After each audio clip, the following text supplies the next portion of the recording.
Skill creates employment is the philosophy of Sunrise Academy of Hospitality and Management. We strongly believe that enhancing skill sets, educating our students about hospitality and hotel industry, and overall development of our students will determine our existence and the career growth of our students.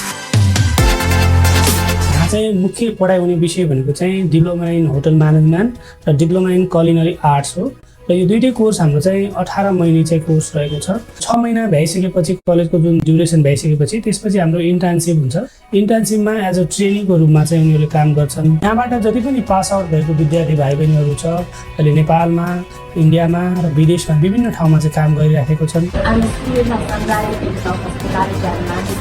I have been doing my diploma in management without discipline.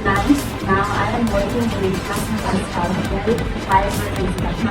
Thank you so much, guys, for your great support and guidance.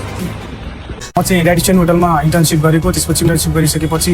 Siddhartha होटलमा अहिले चाहिँ एकचोटि म गरिरहेको छु thank you sunrise academy Radisson होटलमा intern गरेर अहिले सिद्धार्थ भिलमा एज ए एचओटीमा काम गरिरहेको छु diploma in hotel management Sunrise एकाडेमीबाट गरेको छु अहिले हालमा होटल सिद्धार्थमा इन्टर्नशिप गरिरहेको छु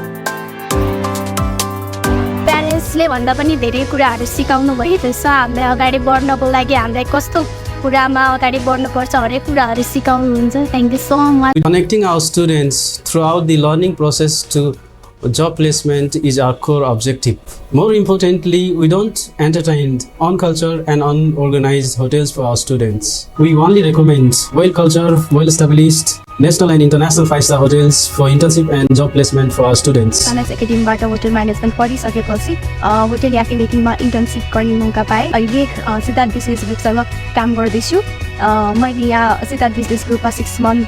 ओजिटी कम्प्लिट गरेर अब जबमा ट्रान्सफर भइसकेको छु र सनराइज एकाडेमी एकदमै राम्रो कलेज हो होटल म्यानेजमेन्टको लागि होटल म्यानेजमेन्ट पढ्न चाहनुहुन्छ भने तपाईँहरूले सनराइज एकाडेमीलाई कन्ट्याक्ट गर्न सक्नुहुन्छ र योचोटि सनराइज एकाडेमीमा कम्प्युटर क्लास भएका चाहिँ एससी दिनुभएको भाइ बहिनीहरूको परीक्षा नराम्रो भएको छ भने 3-4वटा सब्जेक्ट लागेको छ भने सनराइज एकाडेमीले 20 जनाको लागि सीट खाली राखेको छ तपाईँहरूले त्यहाँ गरि सक्नुहुन्छ आफै र हस्पिटालिटी सेक्टरमा आफ्नो बेटर करियर बिल्ड गर्न सक्नुहुन्छ थ्याङ्क यू